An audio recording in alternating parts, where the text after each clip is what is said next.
ભગવાન શ્રી કૃષ્ણચંદ્ર અર્જુનને પોતાના વિશ્વરૂપનું દર્શન કરાવી રહ્યા છે. આપણે જોયેલું કે પહેલા પણ ભગવાને વિશ્વરૂપ પ્રગટ કરેલું છે, પણ દરેક વખતે વિશ્વરૂપ દર્શન કરાવવાનું પ્રયોજન, એની પાછળનો હેતુ કંઈક અલગ હોય છે. યશોદાને કરાવ્યું તો ભગવાન પોતાની મહિમાનું ખ્યાપન પોતાની માને કરાવવા માંગતા હતા. જ્યારે કૌરવોની સભામાં ભગવાને વિશ્વરૂપ પ્રગટ કર્યું તો ત્યાં કૌરવોના મનમાં, દુર્યોધન આદિના મનમાં એક ભય ઉત્પન્ન કરવા માંગતા હતા. એમનું જે યોજના હતી કે કૃષ્ણને કેદ કરી લેવા, એમાં એ લોકો સમર્થ નથી. એ સ્પષ્ટ રૂપે ભગવાને ત્યાં દર્શાવ્યું. અર્જુનની સમક્ષ વિશ્વરૂપ જ્યારે ભગવાન પ્રગટ કરે છે તો અહીંયા બે વસ્તુ છે. એક તો અર્જુને પોતે ઈચ્છા પ્રગટ કરી છે. યશોદા કે કૌરવ સભામાં દુર્યોધનાદિએ ઈચ્છા પ્રગટ નહોતી કરી, પણ અહીંયા અર્જુને જ ઈચ્છા પ્રગટ કરી છે અને એની ઈચ્છાની પૂર્તિ ભગવાને કરી વિશ્વરૂપ દર્શાવ્યું. એની પાછળનું પ્રયોજન છે સર્વ જિજ્ઞાસુ મુમુક્ષુ ભક્તને એની સાધનામાં એક દિશા મળી રહે, એક સાધન મળી રહે, એટલા માટે ભગવાને આ વિશ્વરૂપ દર્શાવેલું છે. ભક્તને માટે, જિજ્ઞાસુને માટે ભગવાનનું આ જે સ્વરૂપ જે છે એનું ચિંતન, એની આ અધ્યાત્મ યાત્રામાં બહુ જ મહત્વનો ભાગ ભજવે છે. એક દ્રષ્ટિએ જોઈએ તો અર્જુનની સમક્ષ જે વિશ્વરૂપ પ્રગટ કર્યું એમાં ભગવાનની ભક્ત વત્સલતા, ભગવાનની દયાળુતા, કરુણા, આ બધું જ એના મૂળમાં રહેલું છે. ભગવાન દરેક સાધક ભક્તને માટે આ વિશ્વરૂપ અર્જુનની સમક્ષ પ્રગટ કરી રહેલા છે. તો આ રીતે અહીંયા જે વિશ્વરૂપનું વર્ણન થઈ રહેલું છે એ અન્ય વિશ્વરૂપ કરતાં કંઈક વિલક્ષણ છે. એની પાછળનું પ્રયોજન પણ કંઈક વિલક્ષણ છે. ભગવાન અર્જુનને માધ્યમ કરી અને સર્વને આ લાભ આપવા માંગે છે કે જેનું વર્ણન વેદવ્યાસજી આપણી સમક્ષ કરી રહેલા છે. ભગવાનનું આવું આ વિશ્વરૂપ અર્જુનને જોયું તો એ વિશ્વરૂપ એટલું બધું વિરાટ અને વિકરાળ હતું કે અર્જુનને પણ પ્રશ્ન થઈ ગયો કે ખરેખર આ છે કોણ? અને એટલા માટે અર્જુન ભગવાનને પૂછે છે કો ભગવાન, ભગવાન આપ કોણ છે? અને એનો ઉત્તર આપતા ભગવાને કહ્યું કાલોસ્મી, હું સાક્ષાત કાલ સ્વરૂપ છું અને લોકનો ક્ષય કરવાને અર્થે અત્યારે પ્રબુદ્ધ થયેલો છું. અત્યારે મારી એક જ પ્રવૃત્તિ છે, લોકાન સમાહર્તુમ ઇહ પ્રવૃત્તઃ. હું સમસ્ત લોકનો સંહાર કરવાને અર્થે હું પ્રવૃત્ત થયેલો છું. સાથે સાથે ભગવાન અર્જુનને કહેશે કે અર્જુન, ઋતેપી ત્વામ ન ભવિષ્યન્તિ સર્વે. તું જે અભિમાન રાખે છે એ અભિમાનને કોઈ સ્થાન નથી. તું નહીં હો તો પણ આ બધા કોઈ હવે રહેવાના નથી. એ બધાના મૃત્યુકાળ હવે નજીક આવી ગયેલા છે. અને એટલા માટે ભગવાન કહેશે તસ્માત ત્વમ ઉત્તિષ્ઠ યશો લભસ્વ શત્રું જીત્વા સમૃદ્ધમ રાજ્યમ ભુંક્ષ્વ. હે અર્જુન, તું ઊભો થા, શત્રુઓને જીત, યશને પ્રાપ્ત કર અને સમૃદ્ધ રાજ્યને પણ તું ભોગવ. મયે વૈતે નિહતા પૂર્વમેવ. ભગવાન અર્જુનને કહેશે કે અર્જુન, આ બધા તો મારા વડે પહેલેથી જ બધા નિહતા, હણાયેલા જ છે. તારે તો હવે શું કરવાનું છે? હણાયેલાને ખાલી હણવાના છે, નાટક કરવાનું છે, બીજું કંઈ કરવાનું નથી. અને એટલા માટે ભગવાન કહેશે નિમિત્ત માત્રમ ભવ સવ્યસાચી. જે કંઈ થવાનું છે એ નિશ્ચિત છે અને એ જે થવાનું છે એમાં તું માત્ર નિમિત્ત બની રહે. તું પોતાને એમાં કારણ ન માન, પોતાના મુખ્ય કર્તૃત્વને એમાં તું ન રાખ, પરંતુ નિમિત્ત માત્ર તું બની રહે. ભગવાન દર્શાવવા માંગે છે કે અર્જુન, દુર્યોધનનો પરાજય થાય કે પછી પાંડવોનો વિજય થાય, આ બંનેમાં તું કોણ છે? નિમિત્ત માત્ર છે. તારા થકી થવાનું છે એવું અભિમાન તું ન રાખ. તું નહીં હોય તો આજે નહીં તો કાલ બીજો અર્જુન આવશે, ધર્મયુદ્ધ થશે અને જે કરવાનું છે કાર્ય એ કરશે. એના કરતાં તું જ નિમિત્ત બની જા અને યશને પ્રાપ્ત કરી લે કે અર્જુને આવું મહાન યુદ્ધ કર્યું, આટલા મહાન યોદ્ધાઓને હણ્યા, યુધિષ્ઠિરને જીત અપાવી, તું યશ પ્રાપ્ત કરી લે. નિમિત્ત માત્ર ભવ સવ્યસાચી. આજે આટલું વાક્ય જે છે એ ગીતાજીનો બહુ મુખ્ય ઉપદેશ છે. સમસ્ત કર્મયોગ, ભક્તિયોગ આ નિમિત્ત ભાવમાં સમાઈ જાય છે. અને જે આ નિમિત્ત ભાવની સાધના કરી પોતાના અંતરને જે તૈયાર કરી લે છે તો એના માટે આત્મજ્ઞાન પ્રાપ્ત કરવું પછી કઠિન રહેતું નથી. એ ભૂમિકાને એ તૈયાર કરી દે છે. તો ભગવાનનો આજે આટલો માત્ર ઉપદેશ જે છે એને સાધકે હંમેશા યાદ રાખવા જેવો છે. જે કંઈ પણ થઈ રહ્યું છે મારા જીવનમાં કે મારા થકી હું બીજાના જીવનમાં જોઉં તો હું પણ બીજાના જીવનમાં જે થઈ રહ્યું છે એના માટે નિમિત્ત માત્ર છું. મારા જીવનમાં બીજા થકી મને કંઈ થતું જણાય છે તો બીજા પણ કેવા છે? નિમિત્ત માત્ર છે. સર્વ કોઈ નિમિત્ત માત્ર છે. કરનાર જેની ઈચ્છા પૂરી થાય છે એ કેવલ ધરણીધર જ છે. બાકી બધા કેવા છે? એની જ ઈચ્છાની પૂર્તિને અર્થે બધા એના માટે સાધન છે, નિમિત્ત માત્ર છે. નિમિત્ત બનવું એનો અર્થ પોતાનામાં કેવલ સાધન ભાવ રાખવો. હું કરું છું એવું નહીં, પરંતુ કોઈક કરાવી રહેલું છે. સાધન જે હોય, સાધનનો ઉપયોગ કરનાર હંમેશા કોઈક બીજો હોય. ચાકુ છે તો એનો ઉપયોગ કરનાર કોઈક બીજો હોય. પેન છે એનાથી લખનાર કોઈક બીજો છે. તો આ સાધન માત્ર છે. ચાકુ કે પેન કે વાંસળી કે વીણા કે તબલા કે જે કંઈ પણ છે એ બધું શું છે? સાધન માત્ર છે. એને ચલાવનાર, એનો ઉપયોગ કરનાર તો કોઈક બીજો છે. એવી રીતે હું મારા પોતાનામાં સાધન ભાવ રાખું. હું પ્રભુના હાથનું સાધન માત્ર છું અને એ આ સાધન થકી સર્વ કંઈ કરી રહેલો છે. થોડી સૂક્ષ્મ દ્રષ્ટિથી કે સૂક્ષ્મ બુદ્ધિથી થોડો વિચાર કરવામાં આવે તો આપણને બહુ સ્પષ્ટ રૂપે સમજાઈ જાય કે હકીકતમાં મારા જીવનમાં પણ મેં જે કંઈ પણ પ્રાપ્ત કર્યું છે એમાં અનેક નિમિત્તોનો જ ફાળો છે. નિમિત્ત થકી થયેલું છે. હું પોતે સ્વતંત્ર રીતે મેં કરી લીધું એવું ક્યારેય હોતું નથી.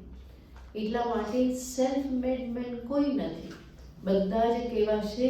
બીજીના સહાય લઈને જ બધા આગળ વધે છે. ઘણા અભિમાન કરતા હોય કે કંઈ નહોતું, આ બધું મેં મારા હાથે ઊભું કર્યું. આ અભિમાનને કોઈ સ્થાન નથી. કંઈ નહોતું એવું તો કહી જ ના શકાય. ભગવાનથી અપાયેલું આ શરીર તો હતું જ. એમણે આપેલા હાથ છે, એમણે આપેલી શક્તિ છે હાથમાં, એમણે બુદ્ધિ આપી, વિચાર કરવાની શક્તિ આપી. તમારે જે કરવું હતું એના માટે બાહ્ય પરિવેશ અનુકૂળ આપ્યો. તો આ બધું તો કોઈ ને કોઈ આપે છે. એમાં હું કરું છું એવા અભિમાનને ક્યારેય લેશ માત્ર પણ સ્થાન રહેતું નથી. જન્મ થયો, પરિવારમાં થયો, પરિવારે પાલન કર્યું, ભણાવ્યા, સારા શિક્ષકો મળ્યા, વિદ્યા મળી, એ વિદ્યાનો ઉપયોગ કરી શકું એવી નોકરી મળી, એના થકી ધન મળ્યું, એના થકી ફરી પરિવાર બન્યો. તો આ બધું જ જે છે ત્યાં મારા તરફથી થતું એવું તમે જોશો તો વાસ્તવમાં કંઈ દેખાતું નથી. બધું જ આ પ્રાપ્ત થયું, મને આપવામાં આવ્યું અને એના થકી જ આજે હું જ્યાં છું ત્યાં છું. નહીં તો એકલા પોતાના બલબૂતા પર હું જ્યાં છું ત્યાં આજે પહોંચ્યો એવું ક્યારેય પણ સંભવ બનવાનું નથી. બીજાના જીવનની વાત તો દૂર રહી, પોતાના જીવનમાં જે પ્રાપ્ત કરે છે એમાં પણ હકીકતમાં પોતે કર્યું એવું કહી શકાતું નથી. તો બીજાના જીવનમાં તમારા થકી કંઈ થયું તો ત્યાં પણ તમે નિમિત્ત માત્ર છો. જે કંઈ પણ ચાલી રહેલું છે એ કેવી રીતે ચાલી રહેલું છે? સર્વ નિમિત્તથી જ ચાલી રહેલું છે. હું નિમિત્ત છું, બીજું નિમિત્ત છે, ત્રીજું નિમિત્ત છે, ચોથો નિમિત્ત છે.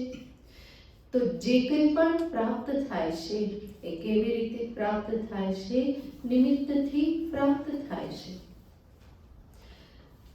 આજે નિમિત્ત ભાવ જે છે એની જે સાધના જે છે એ સાધના મારા જીવનમાં બહુ જ મહત્વનું સ્થાન રાખે છે. જ્યારે હું પોતાને માત્ર નિમિત્ત રૂપે જોઉં અને સર્વ કંઈ કરનાર ઈશ્વર જ છે, હું નિમિત્ત માત્ર છું એવી રીતે હું જોઉં, તો આ જે સમજદારી જે છે એ મારા અંતરમાંથી અનેક પ્રકારની અશુદ્ધિને નિવૃત્ત કરી દે છે. આપણને હંમેશા નિમિત્તની જગ્યાએ કારણ જ દેખાતું હોય છે. આપણને લાગે કે આ કારણ છે, મારા જીવનમાં આવું થયું તો આ કારણ છે, અહીંયા આવું થયું તો આણે કર્યું, આના કારણે થયું, આમ થયું, તેમ થયું, આવું હતું એટલા માટે થયું. પણ હકીકત એ છે કે જીવને પોતાના જ કર્મનું ફળ મળે છે અને એ ફળ આપવાને માટે કોઈ નિમિત્ત બને છે. અને નિમિત્તને પણ કોણ તૈયાર કરે છે? મારું કર્મ જે છે એ જ નિમિત્તને પણ ખેંચી લાવે છે. આપણે હમણાં જ કથા જોયેલી હતી કે પેલા કબૂતરને ગરુડજી છે ક્યાં મૂકી આવે છે? લોકાલોક પર્વત પર મૂકી આવે છે. તો ગરુડજી એમાં નિમિત્ત બન્યા છે. એનું મૃત્યુ નિશ્ચિત હતું જ, પણ એ મૃત્યુ નિશ્ચિત હતું એને પ્રાપ્ત કરાવવામાં કોણ નિમિત્ત છે? ગરુડજી નિમિત્ત બન્યા છે. તો સર્વત્ર પોતાના જીવનમાં આ રીતે જ્યારે જોવામાં આવે કે મારા જીવનમાં જે કંઈ પણ થઈ રહેલું છે એ કોઈ ને કોઈ નિમિત્તથી થયું છે. અને જ્યારે નિમિત્ત ભાવ રાખવામાં આવે તો જેના થકી સુખ દુઃખ થાય છે એના પ્રત્યે રાગ દ્વેષ નહીં થાય. આ જ નિમિત્ત ભાવનો ફળ છે. કોઈકે મને કંઈક કષ્ટ આપ્યું તો તરત મને એના પ્રત્યે એક કુભાવ થઈ જાય, એક દ્વેષ થઈ જાય કે આણે આવું કર્યું, આણે મારા જીવનમાં આવું કર્યું, આણે મને કષ્ટ આપ્યું. અને પરિણામે એના પ્રત્યે એક કુભાવ થઈ જાય, દ્વેષ થઈ જાય. તો એવી રીતે આ નિમિત્ત ભાવનો અભાવ જે છે એ અંતરમાં રાગ દ્વેષને વધારતો રહે છે. પણ નિમિત્ત ભાવથી જ્યારે હું જોઉં તો હું હંમેશા દ્વેષથી બચીશ અને હું ક્ષમાશીલ બની રહીશ. કોઈ સુખ આપે તો એના પ્રત્યે તો કોઈ મને ફરિયાદ નથી, કોઈ તકલીફ નથી થતી. હા જરૂર એના પ્રત્યે રાગ થઈ જાય, આસક્તિ થઈ જાય, પણ ત્યાં પણ નિમિત્ત રૂપે જોવામાં આવે તો એ આસક્તિથી પણ બચી શકાય. મોટે ભાગે તકલીફ ક્યાં થાય છે?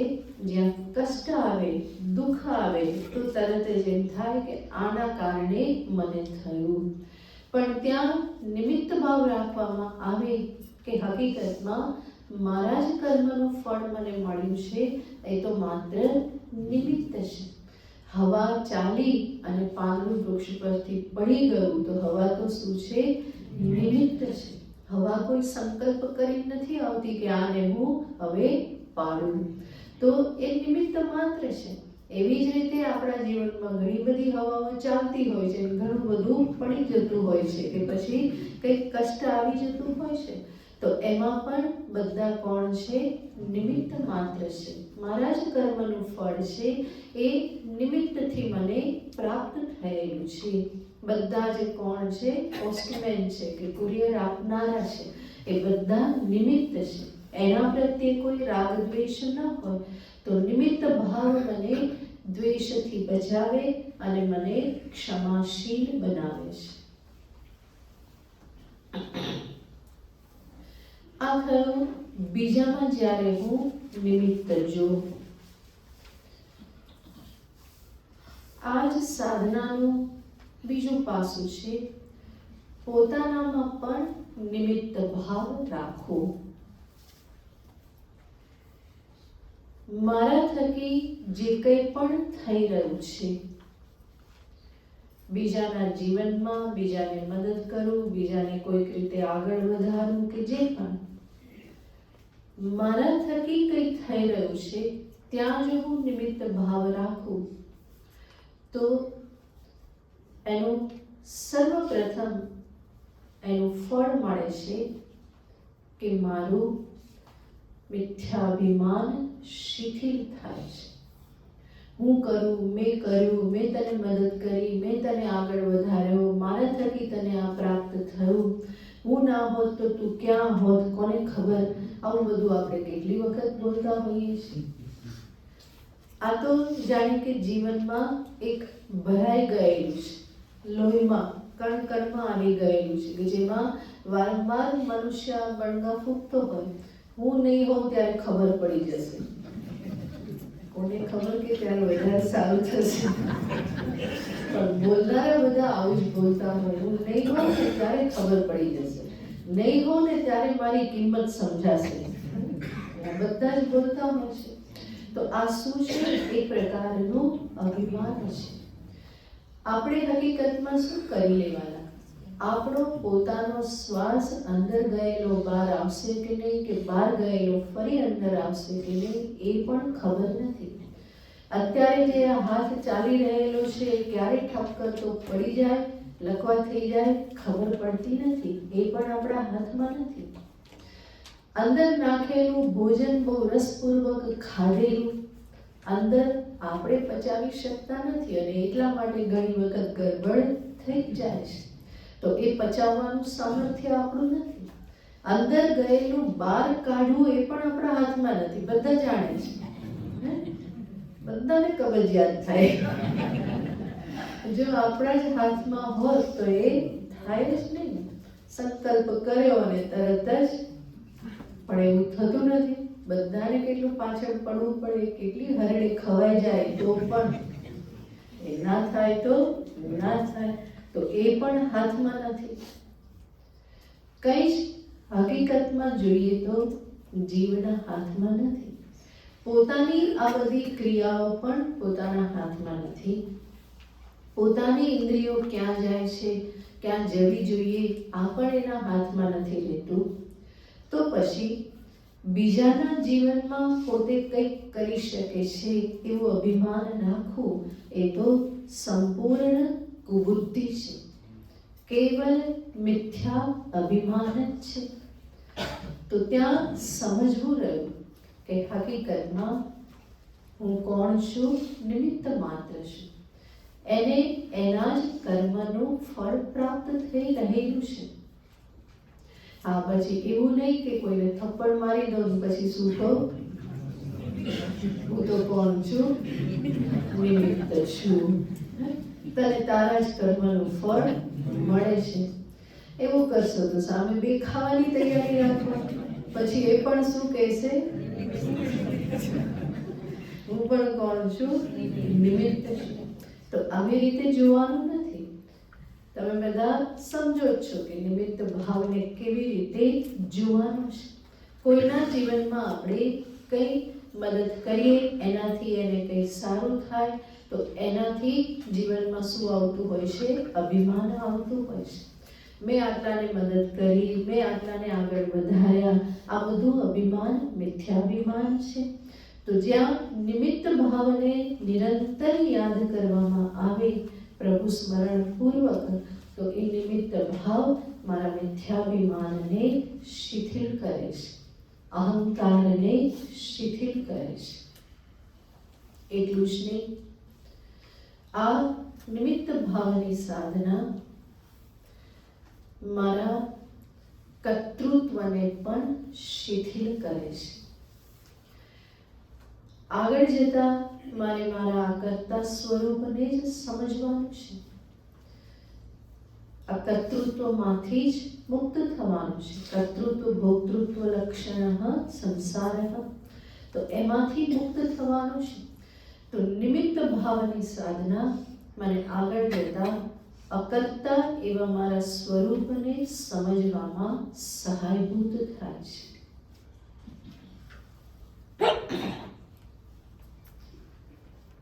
ઘણી વખત જે સંવેદનશીલ છે એવા સાધકને એના નિમિત્તથી બીજાના જીવનમાં કંઈ કષ્ટ થયો કે નુકસાન થયો કે કઈ તકલીફ થઈ, તો એ હંમેશા અપરાધ ભાવથી, ગ્લાનિથી ગ્રસ્ત રહેશે. તો એમાંથી મુક્ત થવા માટે પણ શું વિચારવાનું છે? હું કોણ છું? નિમિત્ત છું.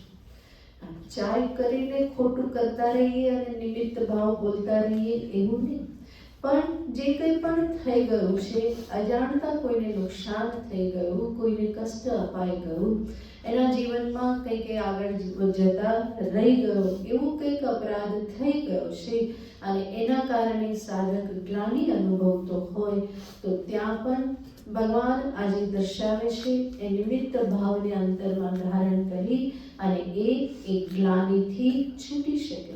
જે થઈ ગયું, હવે આગળ સજાગ રહેવાનું હોય તો ત્યાં પણ પોતાને નિમિત્ત ભાવથી જુએ તો આ બધાથી એ મુક્ત થાય છે. ચોથું, જ્યારે પોતાને નિમિત્ત માત્ર સમજે તો જે ક્રેડિટ લેવાની જે વૃત્તિ જે છે એ ઓછી થઈ જાય, શિથિલ થઈ જાય.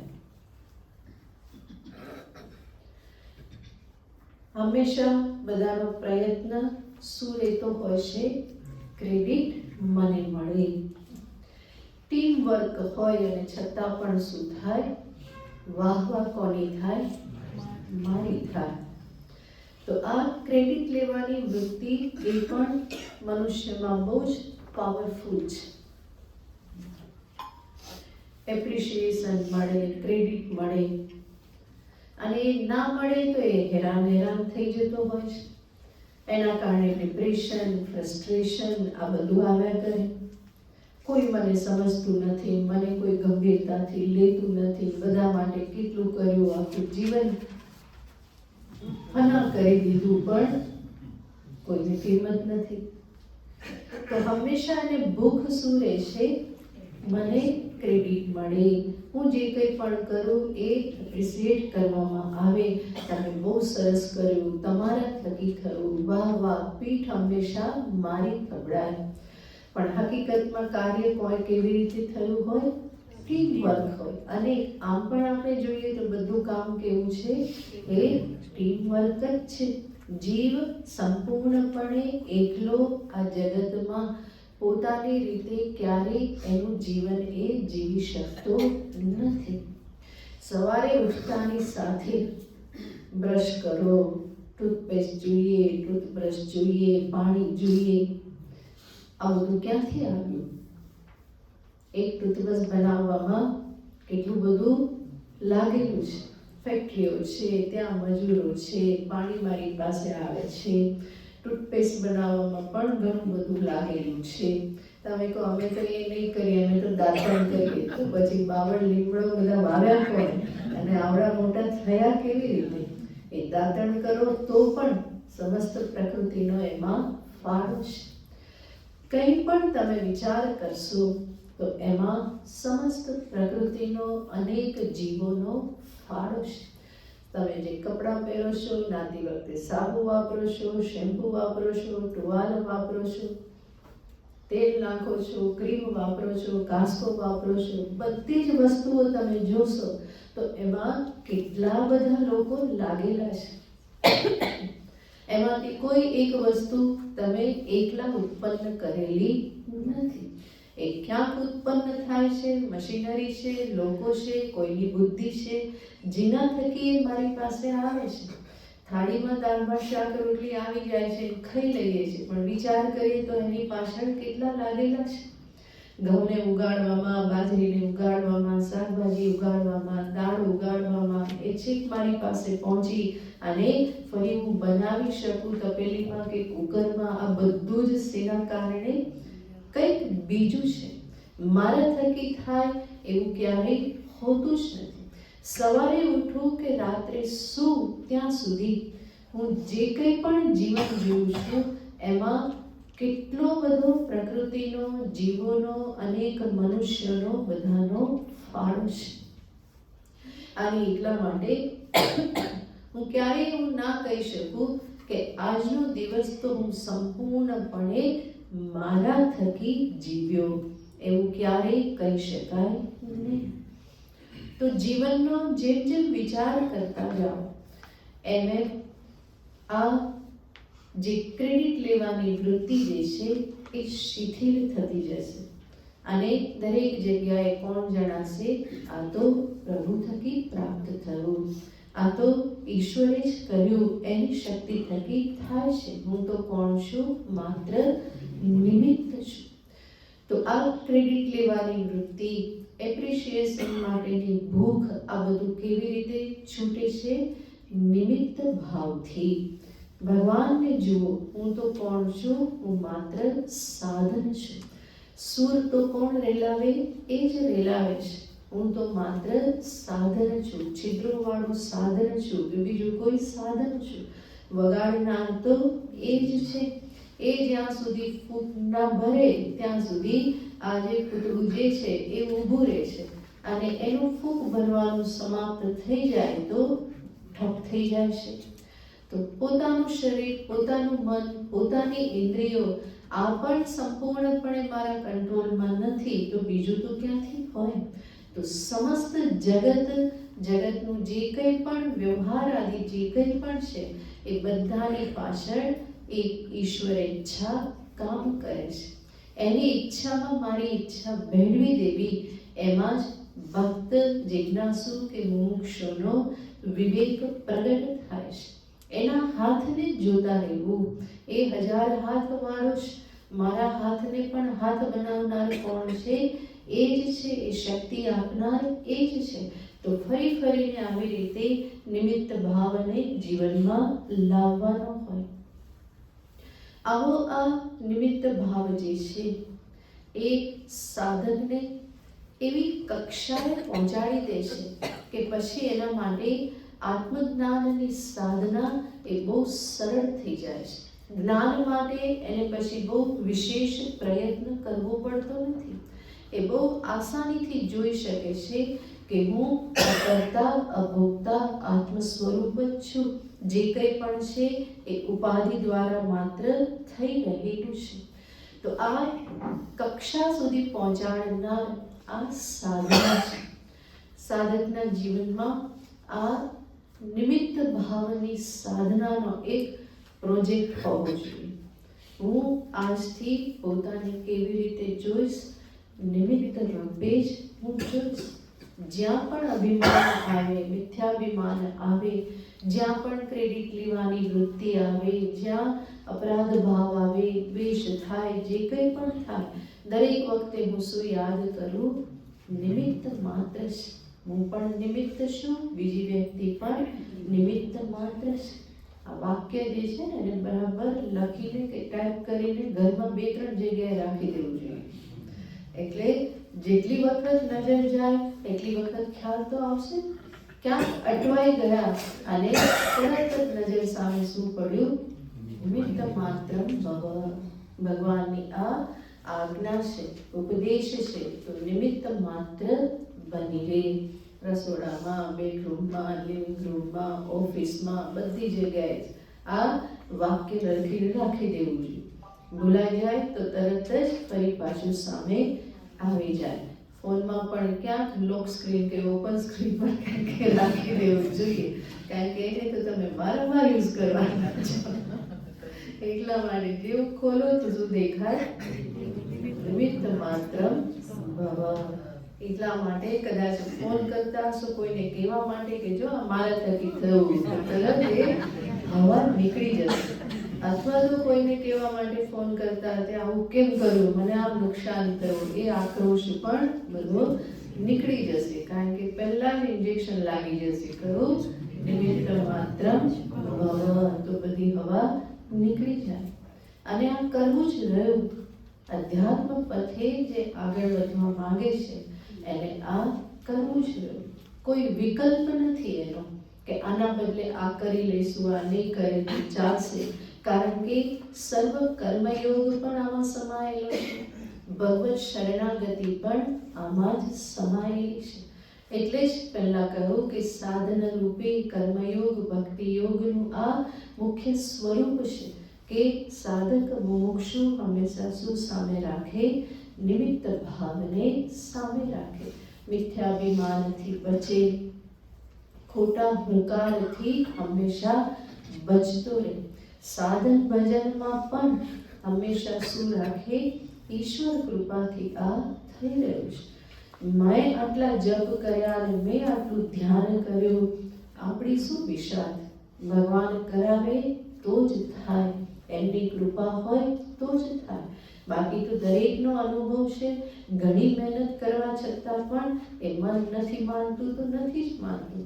બધી બહુ સરસ તૈયારી કરે, સ્નાન કરે, સરસ શુદ્ધ વસ્ત્ર પહેરે, સ્નાન સ્વચ્છ કરે, આસન જમાવે, બરાબર માળા હાથમાં રાખે, આંખો બંધ કરે, ટટ્ટાર થાય, 2-4 પ્રાણાયામ કરે અને જપ ચાલુ કરે. પણ અડધી માળા થાય ત્યાં ઠપ થઈ જાય, બધું આંખો ખુલી જાય, એમ થાય કે આ ક્યારે પૂરું થાય? ફરી થાય કે અત્યારે તો મન લાગતું નથી, હવે ક્યારે કરીશું? સાંજે પૂરા કરી લઈશું. આ ગણતરી કરવાની છે, કરવાના છે, એટલે સાંજ રાત પહેલા અમે કરી લઈશું. તો આવું કેમ થતું રહે છે? કારણ કે ક્યાંથી વાત શરૂ થઈ? ભગવાનની કૃપા હોય તો જ સાધન ભજન થઈ શકે. માટે એનું પણ અભિમાન કરવું નહીં. પણ ગુરુમાં ક્ષણે ક્ષણે એવું લાગે છે કે ત્રિભેટે ઊભા છીએ, આ બાજુ જવું કે આ બાજુ જવું. અને કર્મયોગ પણ એમ કહે છે કે તમે જે નિર્ણય કરો, તમે અત્યારે જે પરિસ્થિતિમાં છો, તમે જે પરિસ્થિતિમાં કે જે પછી બોલશો ને તો બધું ડાયવર્ટ થઈ જશે. મને કઈ સંભળાતું જ નથી પછી કે જો આવું કહી દઉં તો મારું એક તમારું તમે જે કહો છો એમાં સંભળાય. કારણ કે જે પરિસ્થિતિ આવે છે એ મારા કારણે આવે છે, તો મારા કરતાપણા હોવાનું મને સતત ક્ષણે ક્ષણે જીવવું પડે. ક્ષણે ક્ષણે નિમિત્ત માત્ર કરતા ભાવ એ કરતાપણું બરાબર પહેલા હતું, હવે કરતાપણાથી છૂટવાનું છે. નહીં કરું તો હું દુઃખ મળીશ, જો હું સારું કરીશ તો હું સુખી. હવે સાંભળો, હું સમજી ગઈ. બરાબર, કરતાપણું હતું એટલા માટે પહેલા એવા દ્રઢ કર્મ થયેલા છે કે જે કર્મનું ફળ મારે ભોગવવાનું છે. પણ હવે તો હું સુધાર કરી શકું ને, આ એના માટે જ છે. હવે સુધાર કરવાને માટે છે. નિમિત્ત માત્ર સમજીને નહીં, પણ એના કરતા રિસ્પોન્સિબલ બનીને આ ક્ષણને જીવવી. કારણ કે દરેક ક્ષણ તમે જવાબદારી પૂર્વક ના જીવો. બસ હવે હું સમજી ગઈ. બરાબર, જવાબદારીનો અને નિમિત્ત ભાવનો કોઈ વિરોધ નથી. કર્તવ્યને કર્તવ્ય રૂપે લેવાનું જ છે, પણ એ કર્તવ્ય કરતી વખતે જે ભાવ રાખવાનો છે એને દર્શાવવામાં આવે છે. એવું નહીં કે નિમિત્ત છું એટલા માટે મારે કંઈ કરવાનું નથી. ભગવાને તમને જ્યાં રાખ્યા છે એ સ્થાનમાં તમારી જવાબદારી છે, કર્તવ્ય છે. અને કર્તવ્ય ચ્યુતિ તો કોઈ શાસ્ત્રમાં કહેવામાં આવતી નથી. એટલા માટે કર્તવ્ય કરવાનું છે, સાવધાનીપૂર્વક કરવાનું છે, સારામાં સારી રીતે કરવાનું છે. પણ એ બધું કરતી વખતે અંતરનો ભાવ જે રાખવાનો છે એને ભગવાન અહીંયા બતાવે છે. એટલે તો ભગવાન અર્જુનને કહી રહ્યા છે કે જે અર્જુને યુદ્ધ કરવાનું છે, તો અર્જુન તો એવું નથી કહી શકવાના નથી કે હું તો યુદ્ધ નહીં કરું, મારે તો નિમિત્ત નથી બનવું આ બધાના મૃત્યુને માટે. તો ભગવાને એને કહી દીધું હોત ને, પણ ભગવાન તો એને કહે છે કે યુદ્ધ સ્વ, તારે યુદ્ધ કરવાનું છે. પણ તું એ ભ્રમણામાં નહીં રહેતો કે આ બધું તારા કારણે થશે. કૌરવ હારશે તો તારા કારણે હારશે, યુધિષ્ઠિર રાજ્ય પ્રાપ્ત કરશે તો તારા કારણે પ્રાપ્ત થશે, એવી ભ્રમણામાં ન રહેતો, બલ્કિ આ કર્તવ્ય નિમિત્ત ભાવપૂર્વક તારું ધર્મયુદ્ધ રૂપી કર્તવ્ય તારે પાલન કરી અને તારે આગળ વધી જવાનું છે. બસ એમાંથી તારે આગળ વધી જવાનું છે. આ તારા માટે જ છે, તું બીજા માટે કરે છે એ ભ્રમણા પણ રાખવાની નથી. જે કંઈ પણ હું કરું છું શેના માટે? પોતાના માટે જ છે. તો જે કર્તવ્યનું પાલન કરવાનું જ છે. કર્તવ્યચ્યુતિનો ઉપદેશ કોઈ શાસ્ત્રમાં નથી. હું નિમિત્ત માત્ર છું એટલા માટે મારે કે હું સાવધાન રહેવાની જરૂર નહીં, જે કરાવશે એ થઈ જશે, આવી રીતે વિચારવાનો કોઈ પ્રશ્ન જ નથી. ભગવાન કહેશે, આગળથી જ ભગવાન કહેતા આવ્યા છે, નિયતમ કુરુ કર્મત્વમ કર્મણ્યેવાધિકારસ્તે. તો કર્મણીમાં અધિકાર છે જ, પણ એ અધિકાર જે કર્મમાં છે એ કેવી રીતે કર્મ કરવાના છે? નિમિત્ત ભાવપૂર્વક, નિમિત્ત માત્ર ભાવ. આને જ પકડી રાખવાનું છે કે જ્યાં હું કર્તૃત્વ અભિમાન ન રાખું, જ્યાં આ કામ કરું તો 10 લોકો મને જુએ ને મને વખાણે એવી અપેક્ષા હું ન રાખું, હું બીજાના માટે બહુ ઉપકાર કરું છું એવી અપેક્ષા હું ન રાખું, પરંતુ કેવળ નિમિત્ત ભાવ.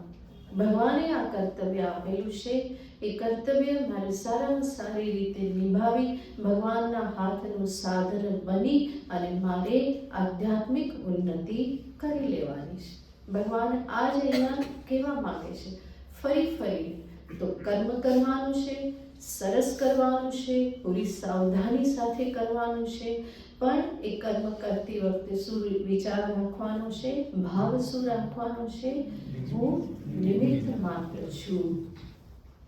તો કર્મને તો સારામાં સારી રીતે કરવાનું છે.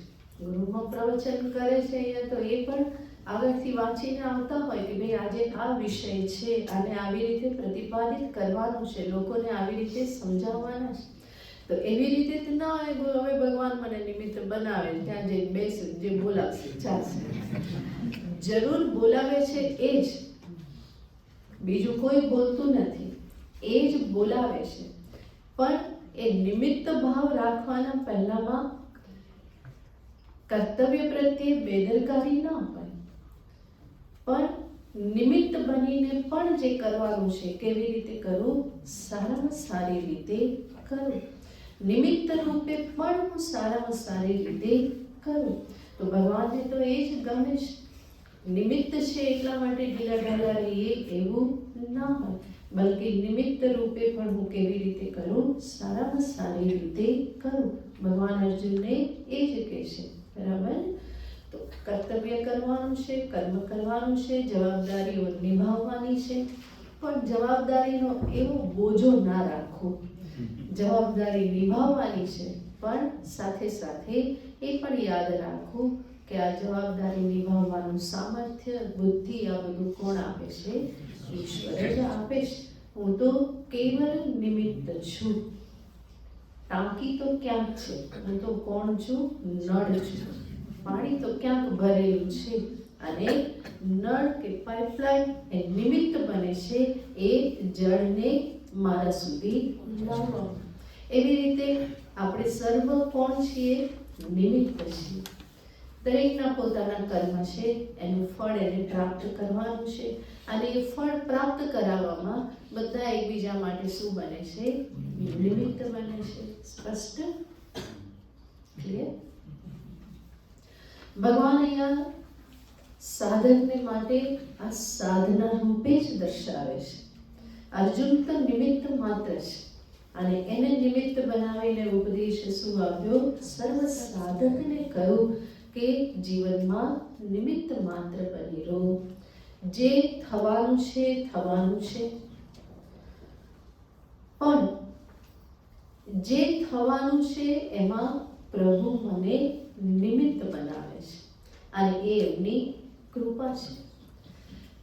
જરૂર પ્રાર્થના કરો, પ્રભુ હંમેશા મને સત્કર્મ માટે નિમિત્ત બનાવો.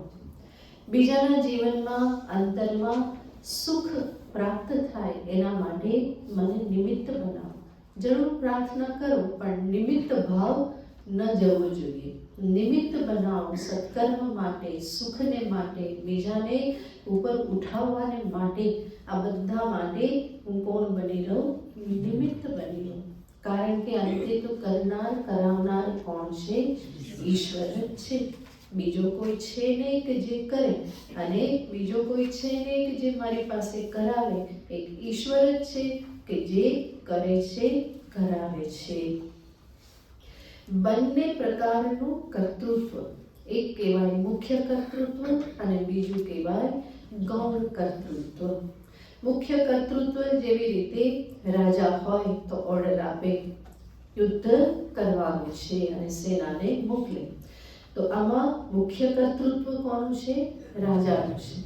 અને જે સૈનિક જે છે એ રાજાના કહેવાથી કરે છે. રાજા કહે છે અને રાજાના કહેવાથી કરે છે. તો સૈનિક જે છે એનું કર્તૃત્વ કેવું કહેવાય? ગૌણ કર્તૃત્વ કહેવાય. અને અહીંયા એ જ કહે છે, નિમિત્ત માત્ર ભવય અને તું ગૌણ કરતા બની રહે. કરાવનાર એ છે, તું તો માત્ર સાધન છે. તો આવી રીતે આ નિમિત્ત ભાવની સાધના એ જીવનમાં બહુ જ મોટો ભાગ ભજવે છે સાધકના જીવનમાં. અને એક વખત આ જો સમજાઈ જાય અને ખરેખર એ હૃદયથી આત્મસાત થઈ જાય તો પછી જીવન જીવવાનો આનંદ જ કંઈક અલગ હોય છે. સર્વત્ર પ્રભુનો હાથ જુઓ, સર્વત્ર હું નિમિત્ત છું, એ મને નિમિત્ત બનાવ્યો, એ જ કરી રહેલો છે. તો આ ભાવના જ અંતરમાં એક આનંદ ઉત્પન્ન કરે છે. એ મને દ્વંદ્વોમાંથી છોડાવે છે, મને એક સ્થિરતા પ્રદાન કરે છે. તમે તીર્થ સ્થાનોમાં જશો ને તો ત્યાં, આપણે ગુજરાતમાં એવું નથી, પણ જગન્નાથપુરી જાઓ કે પછી બીજી ક્યાંક જાઓ તો ત્યાંના લોકો બધા જે છે એ આવું જ બોલતા હોય, જગન્નાથજીને બુલાયા इसलिए आ गए. આપણા ગુજરાતી શું કે, હું પૂરી જઈ આવ્યો. 4 ધામ 4 વખત કરી લીધા છે. આ બધું કોણ કે? ગુજરાતી કે. કે અહીંયા એ સંસ્કાર નથી, પણ ત્યાં દરેક લોકોના એ સંસ્કાર છે कि पूरी जई आया वो पूछे कहाँ जा रहे? पूरी जा रहे. उनका बुलावा आया, उनकी इच्छा है, इसीलिए हम आ गए वहाँ. तो ये भगवान की इच्छा ने सतत जुए છે. બિહારીજીને બુલાયા इसलिए વૃંદાવન आ गए. તો આવી રીતે સર્વત્ર જુએ છે, નહીં કે હું કરું છું. તો બધા જ કાર્યમાં આ જ રીતે જુઓ. હા, એનો અર્થ નહીં કે હવે એ આપણે બેઠા રહીએ, એમને ઉચકીને લઈ જશે, એવી રીતે નહીં. એ જ છે, કરનારે એ જ છે. અને એટલા માટે બોલાવા આવે તો પછી રિઝર્વેશન કરવું પડે, સામાન્ય પે કરવું પડે. તો આ બધું તો કરવું પડે ને. પછી એવું નહીં કે હવે એ જ બોલાવે છે ને એ જ બધું કરે ને અહીંથી ઉચકીને લઈ જશે, એવી રીતે થવાનું નથી. તો આ બધી સાધનાઓ જે છે એને બહુ યોગ્ય રીતે સમજવી પડે. નહીં તો આ છેડાથી બીજા છેડા પર, બીજા છેડાથી આ છેડા પર હંમેશા થતું રહે અને જીવનમાં જે થવું જોઈએ એ હંમેશા ચૂકાઈ જાય. તો ભગવાન અહીંયા આ બહુ જ સુંદર ઉપદેશ ભગવાને આપ્યો અર્જુનને કે અર્જુન તું નિમિત્ત માત્ર બની રહે. અને નિમિત્તનો કોઈ સંકલ્પ હોતો નથી, નિમિત્તનું સ્વાતંત્ર્ય હોતું નથી. એ તો સમર્પિત હોય છે. જેવી રીતે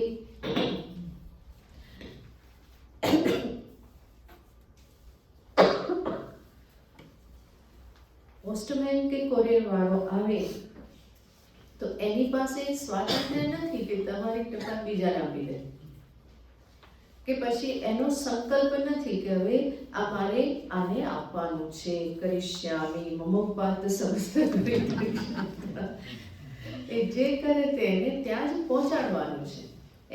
એની કોઈ એમાં પોતાનો સંકલ્પ કે પોતાનું સ્વાતંત્ર્ય હોતું નથી.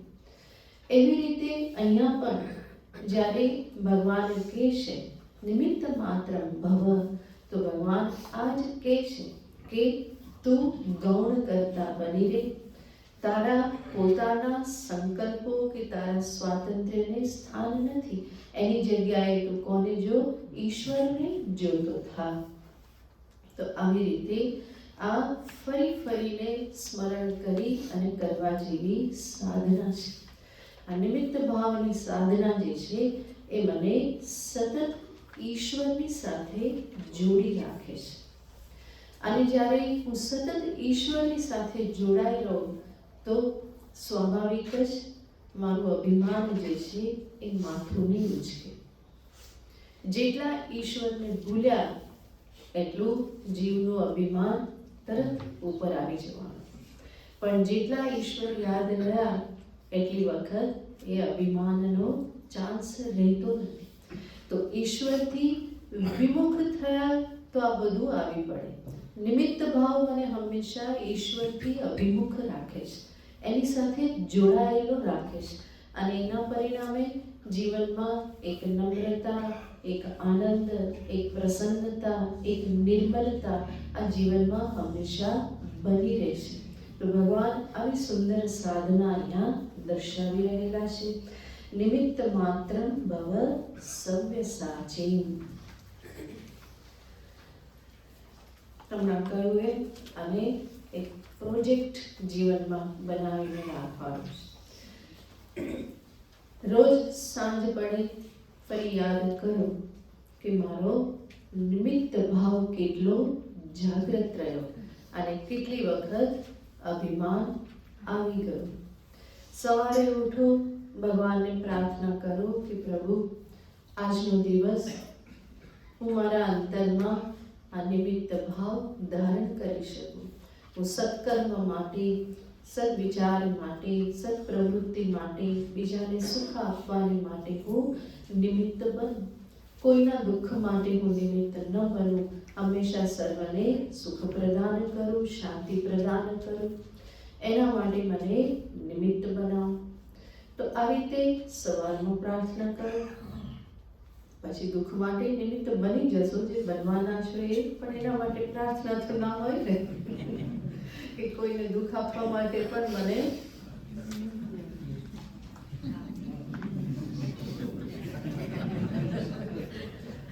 પ્રાર્થના તો હંમેશા શેના માટે કરવાની હોય? સુખ માટે હું નિમિત્ત બનું. પછી ભગવાન બનાવશે કોઈના કષ્ટ કે દુઃખને માટે નિમિત્ત, તો એ હવે એની ઈચ્છા છે, ત્યાં પણ શરણાગત થવું રહ્યું. પણ મારા તરફથી હું ભગવાનને સવારથી પ્રાર્થના કરું કે પ્રભુ હંમેશા હું આપનું સાધન બની રહું. આપને હું સર્વ પ્રવૃત્તિમાં, સર્વ વ્યવહારમાં હું આપનો જ હાથ જોઉં. પ્રાર્થના સાથે દિવસનો પ્રારંભ કરો, વચ્ચે વચ્ચે પ્રયત્ન કરો. રાત્રે સૂતા પહેલા ફરી એક વખત પોતાના દિવસનું નિરીક્ષણ કરી લો. જુઓ નિમિત્ત ભાવ કેટલો જળવાઈ રહ્યો, કેટલી વખત ત્યાંથી લપસી પડાયો, ફરી અભિમાન જાગૃત થઈ ગયું. આવી રીતની આ મથામણ કરવાથી જ ધીમે ધીમે એક બાજુ થવા. તો સાધકનો તો અર્થ જ છે કે જે હંમેશા શું કરે? મથામણ કરે. મૂંઝાયેલો તો રહે જ, બરાબર. પછી એમાંથી ધીમે ધીમે હા અંદર બધું મથતું રહે બધું, પણ મંથન થાય તો જ નવનીત હાથમાં આવે. પહેલા તો ઝેર નીકળવા, મંથન થાય તો જ અંતે શાંતિ મળશે. એના વગર તો ઘી નીકળવાનું નથી. એમાં ને એમાં જ છે, રહેલું જ છે, અને છતાં પણ એ હાથમાં નથી આવતું. પરમાત્મા જગતના કણે કણમાં, ક્ષણે ક્ષણમાં છે, પણ એ હાથમાં નથી આવતા. એના માટે પહેલા શું કરવું પડશે? આ મંથન કરવું પડે, અંદર વલોવાઈ જવાય. ઘણી બધી શંકાઓ હોય, ઘણું બધું અંદરથી પ્રશ્નો હોય અને અંદરથી વલોવી નાખે. સાધક પોતાનાથી પણ અનેક વખત હારી જતો હોય છે, હતાશ નિરાશ થતો હોય છે. ત્યારે ભગવાન જ એનો સહારો હોય છે. ભગવાનનો આશરો લે તો ફરી કંઈક દિશા મળી જતી હોય છે. તો નિમિત્ત ભાવ મને પ્રભુની સાથે હંમેશા જોડાયેલો રાખે છે અને એટલા માટે એ સાધના જીવનમાં કરવાની જ હોય. સવારથી રાત સુધી રોજે રોજનો હિસાબ લગાવો અને આવી રીતે કરતા જઈએ તો એ નિમિત્ત ભાવ જીવનમાં વધવાનો જ છે અને જેટલો વધશે એટલી જીવનમાં શાંતિ, પ્રસન્નતા, સુખ આ બધા પણ વધતા જશે. તો ભગવાને બહુ મોટી વાત કરેલી છે. વાક્ય બહુ નાનું છે પણ અને જીવનમાં આત્મસાત કરવું એટલું આસાન નથી. એના માટે મહેનત કરવી પડે, પણ જે મહેનતથી થાકે તો એ સાધક છે. મહેનત તો કરવી જ પડે ને. જેટલી ભૌતિક બધું મેળવવા માટે જેટલી મહેનત કરે છે એટલી મહેનત અહીંયા કરે તો ભગવાન તો મળી જ જાય. આ હકીકત છે, પણ એટલી મહેનત અહીંયા થતી નથી. ત્યાં વર્ષોના વર્ષોની મહેનત થાય છે. રિટાયર્ડ થયા સુધી ને રિટાયર્ડ થયા પછી પણ કેટલા વર્ષો ચાલે છે એ બાજુની મહેનત. જ્યારે અધ્યાત્મમાં મહેનત અમુક જ વર્ષ અને પછી શું કે બહુ કર્યું તોય કંઈ થતું નથી. અને મેં ત્યાં કેટલા વર્ષો કાઢ્યા, એટલા વર્ષો અહીંયા કાઢો પછી કહેજો કે કંઈ થતું નથી. તો ભગવાન તો બહુ સરળ છે, બહુ દયાળુ છે. કોઈને એમના માટે વલોવાતો કે મથતો જુએ ને તો ભગવાનથી રહેવાતું નથી. એ જરૂર કૃપા કરે છે, જરૂર સહાય કરે છે, જરૂર મદદ કરે છે, માર્ગ બતાવે છે. તો આવા કરુણા નિધાન પ્રભુ જીવ ઉપર કરુણા કરી અને આટલો સુંદર ઉપદેશ આપે છે. નિમિત્ત માત્ર ભવ હે સભ્ય સાચી. ભગવાનની કરુણાનું તો કહેવું જ શું, અર્જુન પ્રત્યેના પ્રેમનું શું કહેવું. આગળ ભગવાન અર્જુનને જેના વિશે શંકા હતી કે યુદ્ધ જીતવામાં આ બધા કેવા છે, તકલીફ વાળું કામ છે, એને બધાને જીતવા મારા હાથની વાત નથી, આવું અર્જુનને જેના સંદર્ભમાં હતું એ બધાના નામનો ઉલ્લેખ કરીને ભગવાન કહે છે કે અર્જુન આ બધા તો મારાથી હણાયેલા જ છે. મારાથી હણાયેલાને તું હણી લે અને યશ પ્રાપ્ત કરી લે. તો આગળના શ્લોકમાં કહે છે દ્રોણં ચ ભીષ્મં ચ જયદ્રથં ચ દ્રોણં ચ ભીષ્મં ચ જયદ્રથં ચ કર્ણં તથાન્યાનપિ યોધવીરાन् કર્ણં તથાન્યાનપિ યોધવીરાन् મયા હતાંસ્ત્વં જહિમા વ્યતિષ્ઠા મયા હતાસ્ત્વં જહિમા વ્યતિષ્ઠા યુધ્યસ્વ ચેતાસि રણે સપત્નાन् યુધ્યસ્વ ચેતાસि રણે સપત્નાन् દ્રોણં ચ ભીષ્મં ચ જયદ્રથં ચ કર્ણં તથાન્યાનપિ યોધવીરાन् મયા હતાસ્ત્વં જહિમા વ્યતિષ્ઠા યુધ્યસ્વ ચેતાસि રણે સપત્નાन्. અર્જુનને જેના વિશે આશંકા હતી ભગવાન ભાષ્યકાર કહે છે યેષુ યુધેષુ અર્જુનસ્ય આશંકા તાન વ્યપદિશતિ ભગવાન મયા હતાન ઇતિ. યુદ્ધ જીતવામાં અર્જુનને જે તકલીફવાળા લાગતા હતા એ કોણ હતા? દ્રોણ, ભીષ્મ, જયદ્રથ, કર્ણ. આ ચાર મુખ્ય હતા જેના વિશે અર્જુનને શંકા રહેતી હતી કે ભાઈ આ બધાને હું કેવી રીતે જીતીશ, આ બધાને હું યુદ્ધમાં કેવી રીતે મારી સેના ઉપર વિજય કેવી રીતે પ્રાપ્ત કરીશ. તો આ આશંકા અર્જુનના મનમાં રહેતી હતી. ભગવાન કેટલા દયાળુ છે, અર્જુન પ્રત્યે કેટલો સ્નેહ છે, એના અંતરમાં ભગવાન જરા પણ આશંકા રહેવા દેવા માંગતા નથી. તો જેના પ્રત્યે આશંકા એનું ભગવાન સ્પષ્ટ નામ લઈ લે છે કે અર્જુન આ બધા જ જુગ મારા વડે હણાયેલા છે. જેને હણવા તને બહુ કઠિન લાગે છે, તારા મનમાં આશંકા છે કે હું આને હણી શકીશ કે નહીં, એ બધાના ભગવાન નામ લઈ લઈને કહી દે છે કે જો આ બધા મયા હતાન. સર્વપ્રથમ ભગવાન નામ લે છે દ્રોણનું. દ્રોણ કે જે અર્જુનને માટે કોણ છે? ગુરુ સમાન ગુરુ છે. ગુરુ હોવાથી જ એના માટે કાર્ય કેવું થઈ જાય? કઠિન થઈ જાય. તો અર્જુનના ગુરુ છે અને અર્જુન એમનો પ્રિય શિષ્ય છે. ગુરુ પ્રત્યે એને એટલો ભાવ છે, પૂજનીય ભાવ છે. એટલા માટે અર્જુનને પોતાનું સામર્થ્ય ત્યાં કેવું લાગે?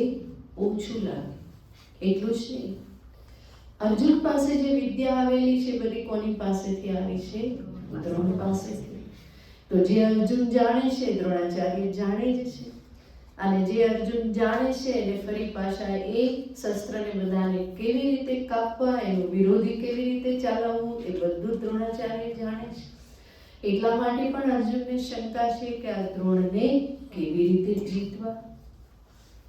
ભગવાન શંકરાચાર્યજી લખે છે કે આજે દ્રોણ જે છે દ્રોણાચાર્ય એ ધનુર્વેદાચાર્ય, ધનુર્વેદના મહાન આચાર્ય છે. એનો તો પહેલો જ પરિચય અર્જુનને માટે કેવો હતો? આશ્ચર્યજનક હતો. કૂવામાં દડો પડી ગયો અને એને કાઢવાને માટે દ્રોણાચાર્યજી આવ્યા અને એક ઘાસની સળી નાખી, એ ઘાસની સળી ઉપર બીજી સળી નાખી, ત્રીજી નાખી, ચોથી નાખી, એમ આખી લાઈન કરી દીધી. વિચાર કરો, એક ઘાસની સળી નાખેલી છે, એમાં જ બીજી સળીને પોરવવી અને એક ગાય પરોવાઈ જાય, એ કેવી ધનુર્વિદ્યા હશે, કેટલી એકાગ્રતા હશે અને કેટલી એ વિદ્યાની પરાકાષ્ઠા છે કે એક સળીમાં બીજી, અને એક ઘાસની સળી નહીં કે મોટો વાંસ હોય ને એમાં ખોસી દીધું હોય, પણ આટલી પાતળી સળી અને એમાં એ સળીને પરોવતા જાય અને એવી રીતની પોરવાયેલી હોય કે ફરી નીકળી ના જાય, એ દડાનું વજન ઝીલી શકે. તો આવી રીતે જ્યારે દ્રોણાચાર્યને જોયા તો નાના અર્જુન તો એનાથી અભિભૂત થઈ ગયા હતા કે આવી કળા, આવી ધનુર્વિદ્યા, પહેલો જ પરિચય આવો છે. અને પછી તો અર્જુન કેટલું શીખ્યા, કેટલી બધી વિદ્યાઓ એમને પ્રદાન કરી. તો અર્જુન પણ જાણે છે દ્રોણાચાર્યજી કોઈ શસ્ત્ર વિદ્યામાં કોઈ સામાન્ય તો છે નહીં. ગુરુ પણ છે, ધનુર્વેદાચાર્ય છે, સાથે સાથે દિવ્ય અસ્ત્ર સંપન્ન, અનેક દિવ્ય અસ્ત્રના ધની છે. દિવ્ય અસ્ત્રનું જ્ઞાન એમને છે, એમાંના ઘણા એમને અર્જુનને આપેલા છે. તો એવા અસ્ત્રોથી જે સંપન્ન છે અને આત્મનઃ ચ વિશેષતઃ ગુરુઃ ગરિષ્ઠઃ, સાથે સાથે એ અર્જુનના ગુરુ છે, બહુ પૂજનીય. ગરિષ્ઠઃ ગુરુ, બહુ મહાન પૂજનીય, જેના માટે અર્જુનને અંતરમાં બહુ જ ભાવ, શ્રદ્ધા છે, જેના માટે પોતાનું જીવન સમર્પિત કરી દે એવો ભાવ છે. આજે એમનું જીવન એમને લેવાનું એમના માટે કઠિન થાય એમાં તો કોઈ પ્રશ્ન જ નથી. પણ ભગવાન કહી દે છે કે અર્જુન, આ જે દ્રોણાચાર્ય વિશે તને શંકા છે એ મયા હતઃ, મારા વડે ઓરલેલી એ હત છે જ, તારે ચિંતા કરવાની જરૂર નથી. તો દ્રોણાચાર્ય વિશે શંકા કાઢી નાખી. બીજી શંકા કોની હતી? ભીષ્મ. અર્જુનને માટે આ જ બે મુખ્ય હતા. ભગવાને એની જ સામે રથ લાવીને રાખ્યો હતો, ભીષ્મ દ્રોણ પ્રમુખતઃ. તો એની જ સામે રથ લાવીને રાખ્યો હતો. એના કારણે જ અર્જુનને તકલીફ થઈ અને હવે ભગવાન એના પર મલમપટ્ટા પણ કરે છે. પહેલા ત્યાં જ ઊભો રાખ્યો અને કહે છે કે કુરુન પશ્ય, જો બરાબર, અને અર્જુનભાઈ ઢીલા પડી ગયા અને હવે શું કહે છે, આ બધા તો મારા વડે ઘણા રહેલા છે. તો ભીષ્મ બીજા કે જેના વિશે અર્જુનની શંકા, સર્વપ્રથમ કારણ શું? ઈચ્છા મૃત્યુ જેને છે, એ ઈચ્છે ત્યારે મૃત્યુ પામે તો અર્જુન શું કરી લે? ગમે એટલા બાણ મારે, ગમે તે થાય, અર્જુનથી તો ભીષ્મ હણાવાના નથી, કારણ કે એ તો ઈચ્છા મૃત્યુ પ્રાપ્ત કરેલું છે. તો એ ઈચ્છા જ ન કરે તો કેવી રીતે મરવાના, કેવી રીતે હણાવાના? તો સ્વેચ્છા મૃત્યુનું વરદાન જેને પ્રાપ્ત છે, તો ભાષ્યકાર અહીંયા કહે છે ભીષ્મ સ્વચ્છંદ મૃત્યુ, યાને પોતાની ઈચ્છાથી જે મૃત્યુ પ્રાપ્ત કરી શકવાના છે. દિવ્યાસ્ત્ર સંપન્ન, એ પણ અનેક દિવ્ય અસ્ત્ર શસ્ત્રથી સંપન્ન હતા. પરશુરામેણ દ્વંદ્વ યુદ્ધમ અગમત ન ચ પરાજિતઃ, જેણે પરશુરામની સાથે પણ દ્વંદ્વ યુદ્ધ કર્યું અને છતાં પણ જે પરાજિત નથી થયા એવા આ ભીષ્મ છે. અને જે અર્જુનના કોણ છે? પિતામહ છે. જેના ખોળામાં રમીને અર્જુન મોટા થયેલા છે, જેણે સંસ્કાર આપ્યા છે, જેણે રક્ષણ કરેલું છે, અનેક પ્રકારે કૌરવોના બધા જે દુષ્પ્રયોજનો બધા જે છે એની સામે અનેક પ્રકારે રક્ષણ કરેલું છે. તો એવા મહાન ભીષ્મ કે જેના પ્રત્યે અર્જુનને જરૂર શંકા છે કે આમને તો હું કેવી રીતે આમને હું યુદ્ધમાં જીતી શકીશ. તો એ જે શંકા અર્જુનને છે એને પણ ભગવાન અહીંયા નામ લઈને દૂર કરે છે. તો દ્રોણ અને ભીષ્મ કે જે મુખ્ય છે, અને એ બંનેને ભગવાન અહીંયા કહી દે છે કે અર્જુન ચિંતા કરવાની જરૂર નથી, એમનો પણ કાલ આવી જ ચૂકેલો છે અને એટલા માટે મૃત્યુ પ્રાપ્ત થવાનું જ છે. તું મારે કે ન મારે, ન ભવિષ્યામઃ, એ બધા અંતે રહેવાના નથી અને એટલા માટે તું ચિંતા ન કર. મયા હતઃ, તો દ્રોણ અને ભીષ્મ કે જે બંનેને મારવા બહુ જ કઠિન હતા, એનું ભગવાને નામ લઈ લીધું. વિશેષ પછી